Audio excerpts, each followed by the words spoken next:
الحمد لله رب العالمين والصلاة والسلام على سيد الأنبياء والمرسلين وعلى آله وصحبه أجمعين أما بعد 25واں پارہ الیہ ردو، اس کے پہلے صفحے پر اللہ عز و جل کا فرمان ہے سنریہم آیاتنا فی الآفاق وفی انفسہم حتی یتبین لہم انہ الحق۔ ان قریب ہم انہیں اپنی نشانیاں دکھائیں گے فی الآفاق، کائنات کے مختلف اطراف اور کناروں میں، وفی انفسہم، اور خود ان کی اپنی جانوں میں۔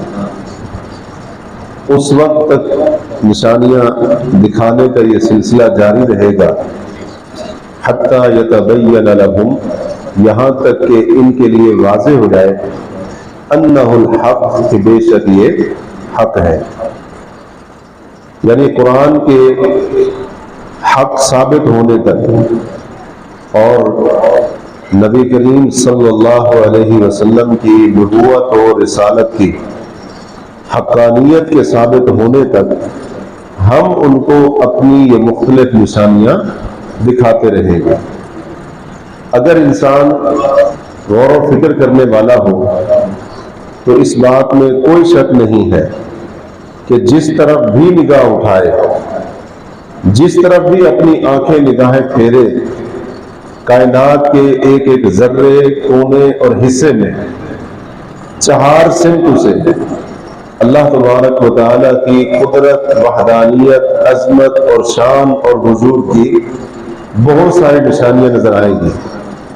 اسی طریقے سے اگر بندہ خود اپنی ذات، اپنے جسم اور اپنی جو تخلیق ہے، بناوٹ ہے، اور اس کے جسم کے اندر اللہ رب العالمین نے جو مختلف سسٹم اور نظام رکھے ہیں اور مختلف جو قوتیں، صلاحیتیں رکھی ہیں، جیسے دیکھنے، سننے، سوچنے، سمجھنے کی قوت و صلاحیت، اور اس کے علاوہ انسان کے اندر جو سانس لینے کا نظام ہے، گردوں پھیپڑوں کا نظام ہے، گردش خون کا نظام ہے، نظام انہدام ہے وغیرہ، یہ جتنے بھی نظام اور سسٹم اللہ نے اس کے اندر رکھے ہیں، اگر ان پر بندہ صحیح معنوں میں غور و فکر کرنا شروع کر دے تو اللہ کے وجود پر بھی ایمان لے آئے گا اور اللہ کی توحید کو بھی تسلیم کرے گا اور اللہ کی عظمت اور شان کو بھی وہ یقینی طور پر تسلیم کر لے گا۔ لیکن شرط یہی ہے کہ وہ اگر غور و فکر کرنے والا ہو۔ اللہ تبارک و تعالیٰ نے ایک اور مقام پر فرمایا وَفِي الْأَرْضِ آيَاتٌ لِّلْمُوقِنِينَ، زمین میں یقین رکھنے والوں کے لیے بہت ساری نشانیاں ہیں۔ وَفِي أَنفُسِكُمْ أَفَلَا تُبْصِرُونَ، خود تمہارے نفس و تمہاری جانوں کے اندر بھی بہت ساری نشانیاں ہیں۔ افلا تبصرون، کیا پس تم دیکھتے نہیں ہو؟ انسان کو چاہیے، اگر اللہ نے اس کو قوت سماعت اور قوت بصارت عطا فرمائی ہے، اللہ تعالیٰ نے اس کو سمجھنے کی اور سوچنے کی اللہ نے اس کو صلاحیت عطا فرمائی ہے، قوت عطا فرمائی ہے، تو ان قوتوں کا استعمال کرے، آنکھوں کا استعمال کرے، عبرت پکڑے، اور اسی طرح سے کانوں کا صحیح استعمال کرے، حق بات کو سنے، اور اپنی عقل اور فہم اور شعور کا صحیح استعمال کرے، اور اس کے ساتھ حق کو پہچاننے کی کوشش کرے۔ اللہ تبارک و تعالیٰ نے یہ ساری کی ساری قوتیں، صلاحیتیں انسان کے اندر اس لیے رکھی ہیں۔ یہی وجہ ہے کہ جب ایک انسان اللہ رب العالمین کی دکھائی ہوئی ان نشانیوں کو دیکھتا ہے، ان کے اوپر غور و فکر کرتا ہے، چاہے وہ اطراف کائنات میں پھیلی ہوئی نشانیاں ہوں یا خود اس کی اپنی ذات اور جسم کے اندر، بدن کے اندر مختلف نشانیاں جو موجود ہیں وہ ہوں، تو پھر یقیناً وہ اللہ رب العالمین کی ذات کے اوپر ایمان لے آتا ہے۔ یہی وجہ ہے کہ کئی ایک ایسے سائنسدان کہ جن کا تعلق یہ جو فلکیات ہے ان کے ساتھ تھا، انہوں نے جب غور و فکر سے کام لیا، اللہ رب العالمین نے ان کو ایمان قبول کرنے کی توفیق عطا فرمائی۔ کتنے ایسے میڈیکل سائنس کے اندر لوگ تھے کہ جنہوں نے جب انسانی جسم اور اس کے جو مختلف نظام اور سسٹم ہے ان کے اوپر غور و فکر کیا، پہلے وہ ملحد اور دہریے تھے اور اس بات کے قائل تھے کہ کائنات کا کوئی خالق نہیں ہے، کوئی مالک نہیں ہے، یہ خود کار سسٹم سے سارا کچھ ہو رہا ہے۔ جب انہوں نے اپنی فیلڈ کے اندر انسانی جسم کے اوپر تحقیق کرنے میں غور و فکر تدبر سے کام لیا، اللہ نے ان کو ایمان کی دولت سے مالا مال کر دیا۔ تو انسان کے اندر تدبر ہونا چاہیے، غور و فکر ہونا چاہیے اور حق بات تک پہنچنے کی جستجو اور کوشش اور طلب ہونی چاہیے۔ اللہ رب العالمین ایسے بندے کو حق سے محروم نہیں کرتا ہے۔ یہ نشانیاں اللہ تعالی نے اس لیے پوری کائنات کے اندر پھیلا رکھی ہیں۔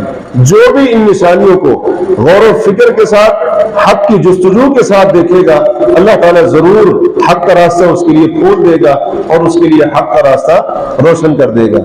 اس کے بعد سورۃ الشورى ہے۔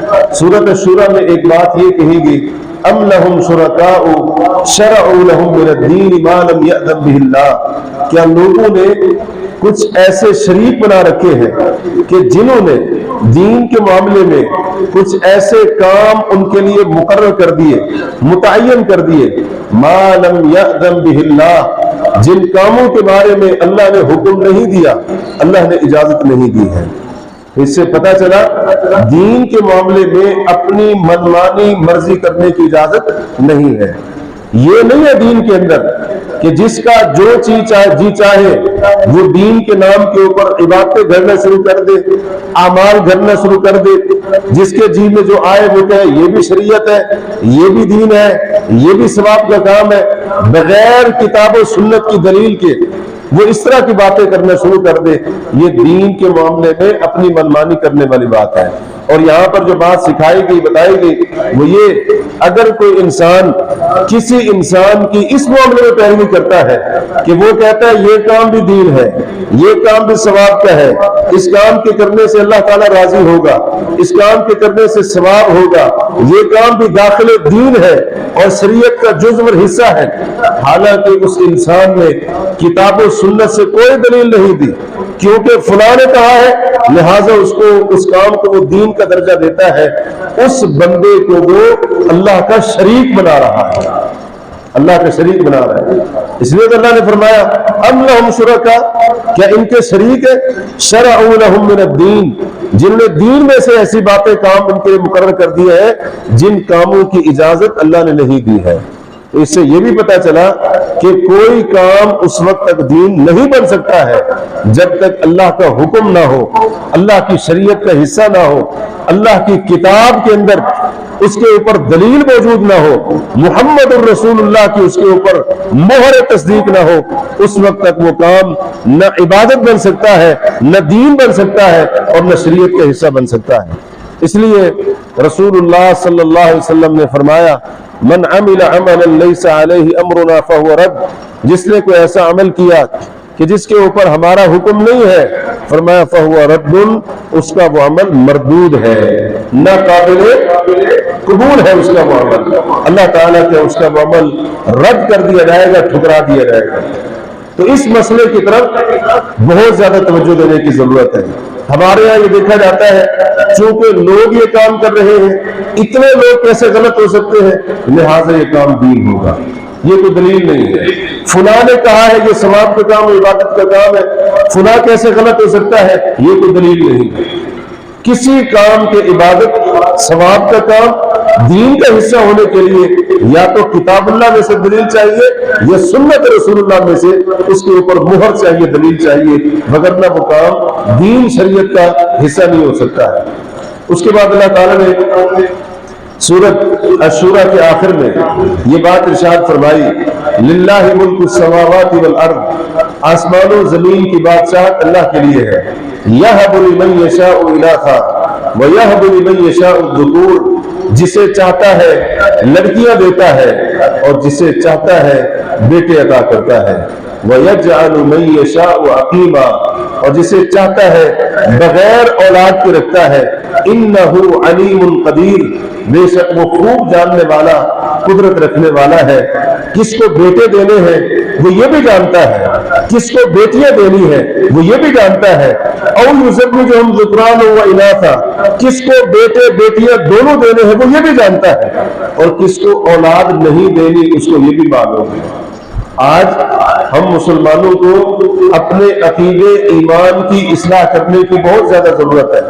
مسلمانوں کے عقیدے اور ایمان کے کمزور ہونے کی کیفیت یہ ہے، اگر کسی مسلمان کے گھر کے اندر بیٹی پیدا ہو جائے، مسلمان جذباتی ہو جاتا ہے، بیوی کو مار پیٹ کرتا ہے، بعض دفعہ طلاق تک نوبت پہنچ جاتی ہے، اس عورت کی ساس، اس کی نندے، اس کے گھر کی دیگر عورتیں اس کا جینا حرام کر دیتی ہے۔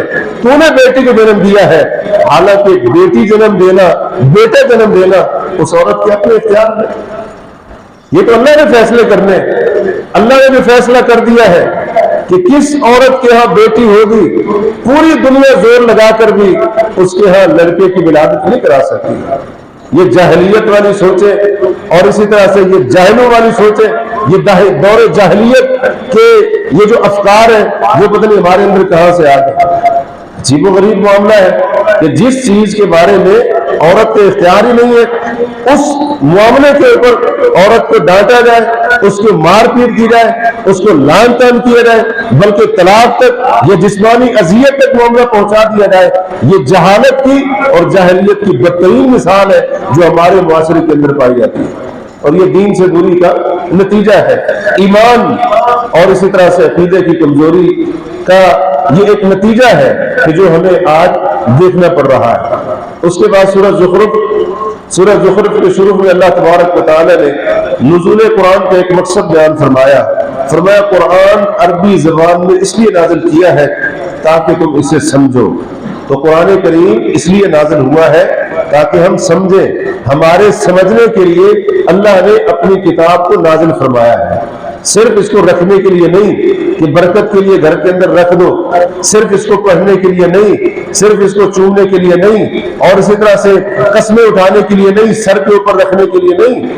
اللہ رب العالمین نے قرآن اتارا ہے ہم اس کو سمجھے۔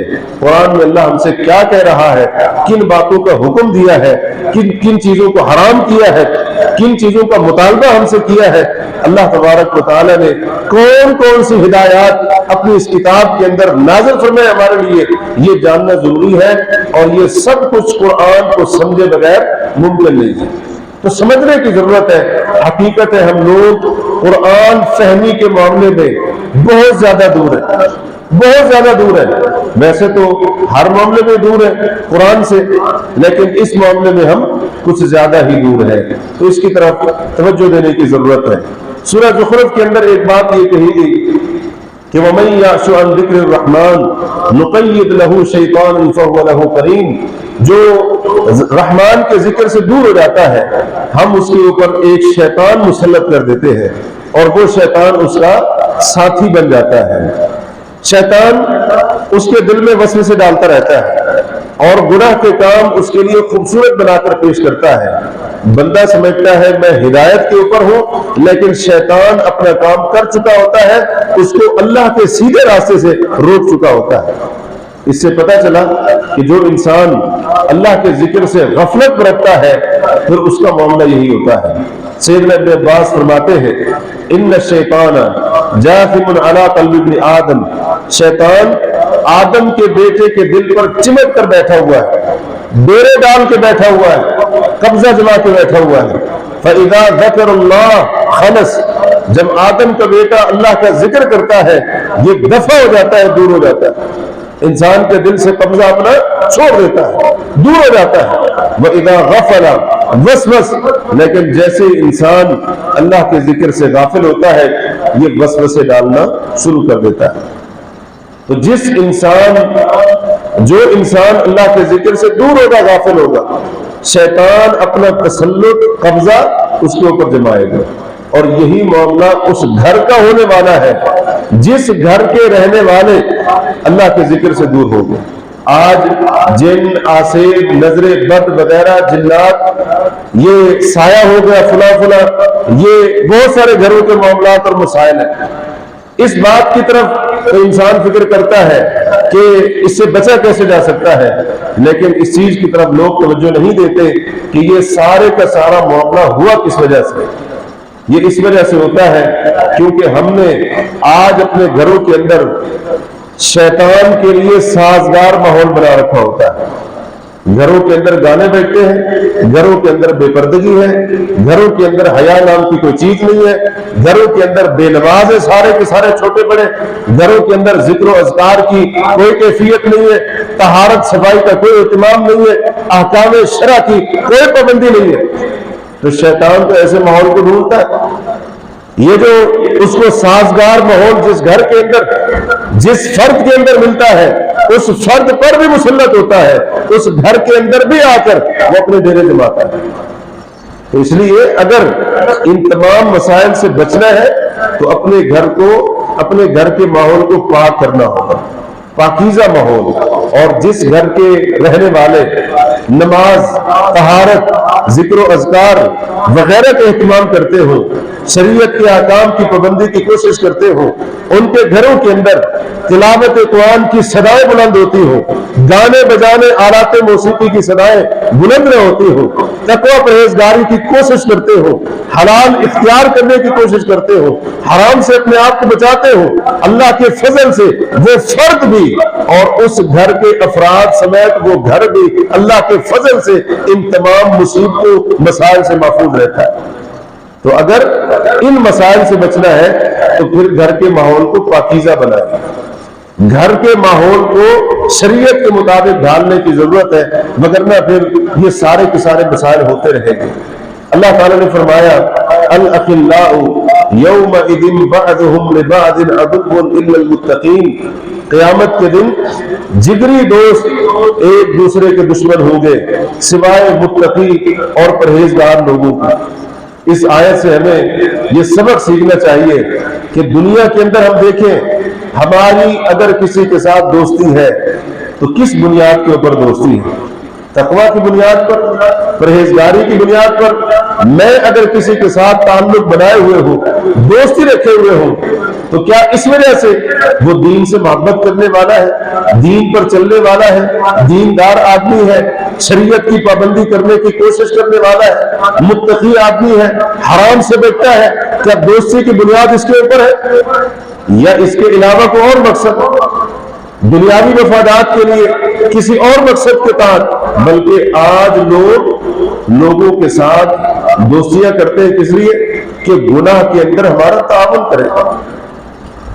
اس کو بڑا پتا ہے گناہ کے طریقوں کا، گناہ کے مسائل کا، گناہ کے راستوں کا، گناہ والی نافرمانی کی جگہوں کا۔ اس کے ساتھ دوستی بنا کر رکھیں گے، ہماری موجیں ہو جائیں گی۔ آج کئی لوگوں کی دوستی اس بنا پر ہوتی ہے۔ اللہ تعالیٰ نے فرمایا کتنے بڑے با وفا اور جگری دوست کیوں نہ ہو، قیامت کے دن ایک دوسرے کے دشمن سوائے متقی اور پرہیزگار لوگوں۔ تو قیامت کے دن یہ دوستیاں کام نہیں آئیں گی، بلکہ ایک دوسرے کے دشمن بن جائیں گے۔ وہ کہے گا تو نے ورگلایا تھا، وہ کہے گا تو نے بھٹکایا تھا۔ اس طرح سے ایک دوسرے کے اوپر الزام تراشیاں، اور انجام کیا ہوگا؟ دونوں کے دونوں جہنم عذاب کے اندر حاضر اور پیش کر دیے جائیں گے۔ اس لیے دوستی لگانے کے معاملے میں احتیاط کرنی چاہیے۔ یہ بھی دیکھنا چاہیے کہ ہماری اگر کسی کے ساتھ دوستی ہے تو اس دوستی کی بنیاد کیا ہے، تقویٰ کے اوپر بنیاد ہو، دینداری کے اوپر اس دوستی کی بنیاد ہونی چاہیے۔ اس کے بعد سورہ دخان ہے۔ اس سورت کے شروع میں اللہ تعالیٰ نے فرمایا اِنَّا أَنزَلْنَاهُ فِي لَيْلَةٍ مُبَارَكَةٍ، بے شک ہم نے اس کتاب مبین قرآن مجید کو بابرکت رات کے اندر نازل فرمایا۔ ہمارے ہاں ایک بڑی عجیب زبردستی ہوتی ہے، عجیب زبردستی ہوتی ہے، کیونکہ کئی لوگوں کا مزاج بن چکا ہے کہ انہوں نے جس کام کو دین سمجھ لیا، زبردستی انہوں نے اس کام کو دین ثابت کر کے چھوڑنا ہے۔ قرآن میں صرف زبردستی ثابت کر کے چھوڑنا، احادیث میں سے بھی چاہے وہاں سے ثابت ہو یا نہ ہو، زبردستی ثابت کرنا۔ اور یہی معاملہ اس آیت کے ساتھ بھی ہوتا ہے۔ وہ کیسے؟ 15 شعبان کی رات کے بارے میں لوگ بڑے افراط و تفریط کے شکار ہیں، تو کئی لوگ اس کی فضیلتیں بیان کرتے ہیں، بڑا اس کا کہتے ہیں مقام اور مرتبہ ہے، اور زبردستی 15 شعبان کی فضیلت کو ثابت کرنے کے لیے سورہ دخان کی ان آیات کو دلیل کے طور پر پیش کیا جاتا ہے کہ دیکھو جی قرآن کے اندر ہے، اللہ فرما رہے ہیں ہم نے اس کتاب کو بابرکت رات کے اندر نازل فرمایا ہے۔ کہتے ہیں بابرکت رات یہ 15 شعبان کی رات، حالانکہ اگر سننے والوں کے اندر واہ واہ کہنے کی بجائے اور اسی طرح سے بغیر سمجھے سبحان اللہ کہنے کی بجائے اگر تھوڑا سا بھی شعور ہو، تھوڑا سا بھی علم ہو اور ادراک ہو ایک مسلمان کو، فوراً وہ اس چیز کا انکار کر دے گا۔ قرآن مجید کا دوسرا مقام کیا کہتا ہے؟ اِنَّا أَنزَلْنَاهُ فِي لَيْلَةِ الْقَدْرِ، ہم نے قرآن کو لیلۃ القدر میں نازل کیا۔ سورہ دخان میں ہے بابرکت رات میں، سورۃ القدر میں ہے آخری پارے میں ہم نے اس کو لیلۃ القدر میں نازل کیا ہے۔ اب وہ لیلۃ القدر شعبان کے مہینے میں ہوتی ہے، قرآن سے پوچھتے ہیں، قرآن کہتا ہے شہر رمضان الذی انزل فیہ القرآن، رمضان کا مہینہ وہ مہینہ ہے جس میں قرآن نازل کیا گیا۔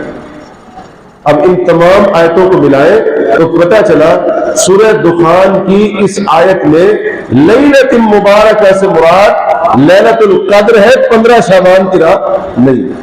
لیکن وہی بات ہے جو لوگ اس کی فضیلت کے قائل ہیں وہ زبردستی اس آیت سے 15 شعبان کی رات کی فضیلت کو نکالنے اور ثابت کرنے کی کوشش کرتے ہیں، اور عوام الناس کا کیا حال ہے؟ واہ واہ کرنے والے، سبحان اللہ کہنے والے۔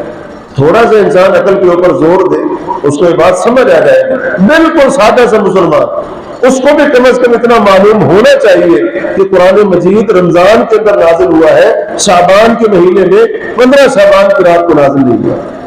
تو یہ ہماری کیفیت ہوتی ہے جس کا پھر لوگ ناجائز فائدہ اٹھاتے ہیں، ایک کام کو گھڑتے ہیں دین کے نام پر اور زور زبردستی کے ساتھ قرآن میں سے حدیث میں سے کہتے ہیں ہم نے ثابت کر دیا، اور لوگ آگے سے سبحان اللہ واہ واہ کہہ رہے تھے۔ کتنے بڑے علامہ صاحب ہیں، اس رات کو انہوں نے قرآن سے ثابت کر کے دکھایا، حالانکہ اس دلیل کی کوئی حیثیت نہیں ہوتی، علمی دنیا کے اندر اس دلیل کی کوئی حیثیت نہیں ہوتی۔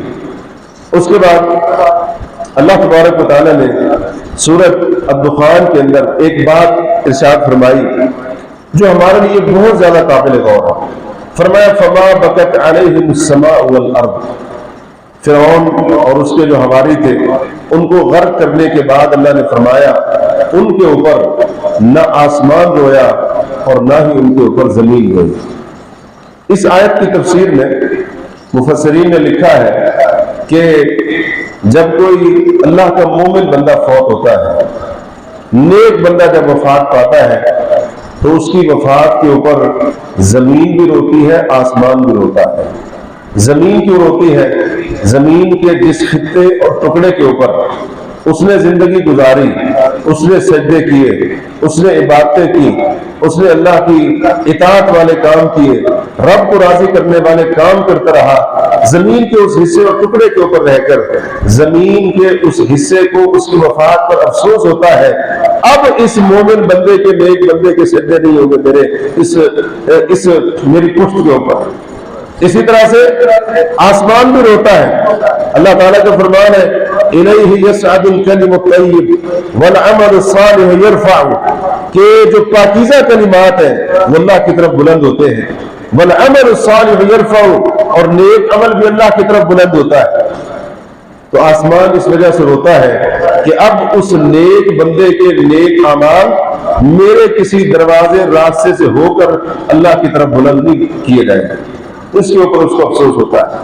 اور اس کے مقابلے میں جو لوگ گناہ کے کام کرنے والے، نافرمانیاں کرنے والے، نہ زمین روتی ہے قرآن کہتا ہے، نہ ان کے اوپر آسمان روتا ہے۔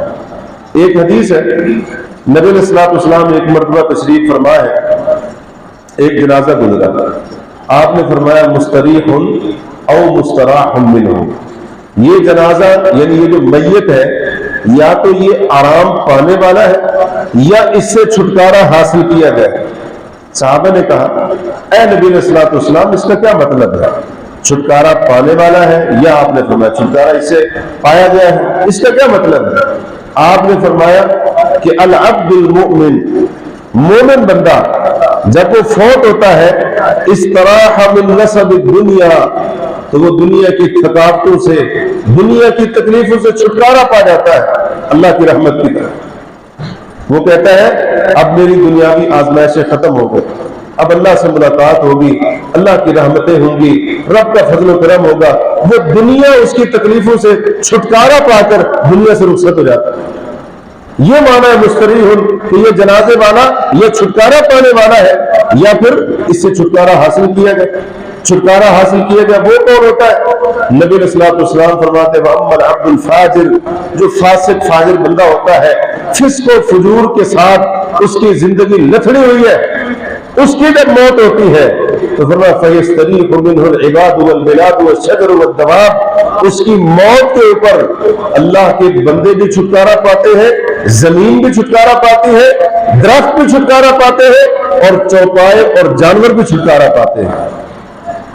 وہ کہتے ہیں مصیبت گلے سے اتر گئی، مصیبت سر سے اتر گئی، ناک میں دم کر رکھا تھا، شکر ہے اس کی موت ہو گئی، جان چھوڑ گیا ہماری۔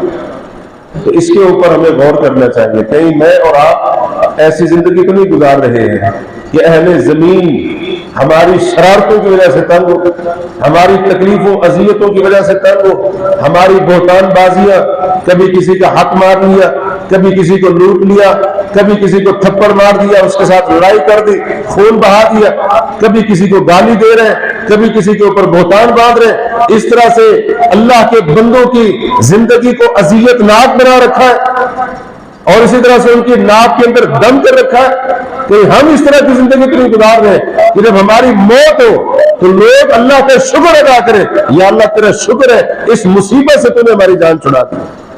اگر اس طرح کا معاملہ ہے تو ہمیں اپنی اصلاح کرنی چاہیے، اصلاح کرنی چاہیے، اللہ سے معافی مانگنی چاہیے، لوگوں سے بھی معافی مانگنی چاہیے، لوگوں کو ستانا نہیں چاہیے، اور اللہ تبارک و تعالیٰ کا عبادت گزار، مطیع و فرما بردار بن کر زندگی گزارنی چاہیے تاکہ اللہ رب العالمین ہم سے راضی ہو جائے۔ تو یہ ایک بڑی قابل غور بات ہے۔ اس کے بعد سورۃ الجاثیہ ہے۔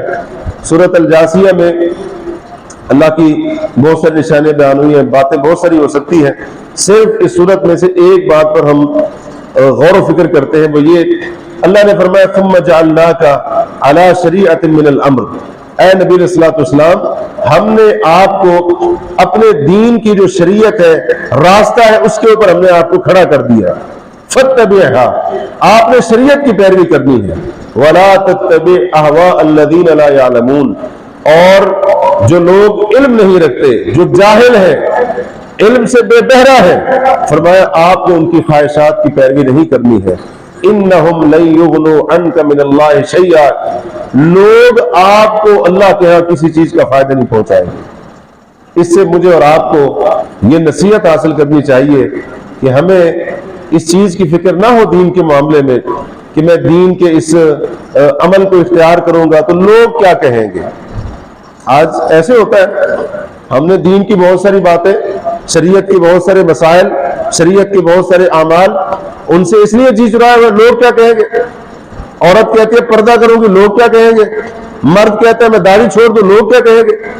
اسی طرح سے میں نیکی پر آ جاؤں، اطاعت کے اوپر آ جاؤں، لوگ کہیں گے مولوی بن گئے سیدھا۔ نمازی اگر نماز کی طرف بلایا جائے وہ کہتے ہیں بھی دوست مجھے تانے دیں گے، اب تو مسجد کا ستون بن گئے۔ لوگوں کو راضی کرنے کے لیے، لوگوں کو راضی کرنے کے لیے، ان کی باتوں سے بچنے کے لیے آج ہماری زندگی کے اندر یہی کچھ چل رہا ہے۔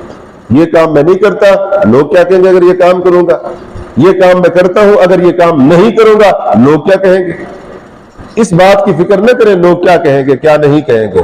اس بات کی فکر کریں کہ اللہ رب العالمین مجھ سے سوال کرنے والا ہے، مجھ سے پوچھنے والا ہے، میرا حساب لینے والا ہے۔ اللہ تعالیٰ پوچھے گا قیامت کے دن میرا حکم تیرے پاس آیا تھا، تو نے اس کے اوپر عمل کیا تھا؟ میں نے فلاں کام سے تجھے منع کیا تھا، کیا تو اس سے رکا تھا؟ اس چیز کا احساس اور فکر بندہ اپنے اندر پیدا کرے۔ یہ اس کو ٹینشن نہ ہو لوگ کیا کہیں گے، لوگ کیا نہیں کہیں گے۔ یہ لوگوں کو راضی کرنے والا معاملہ نہیں ہونا چاہیے۔ لوگ کبھی بھی راضی نہیں ہوتے ہیں۔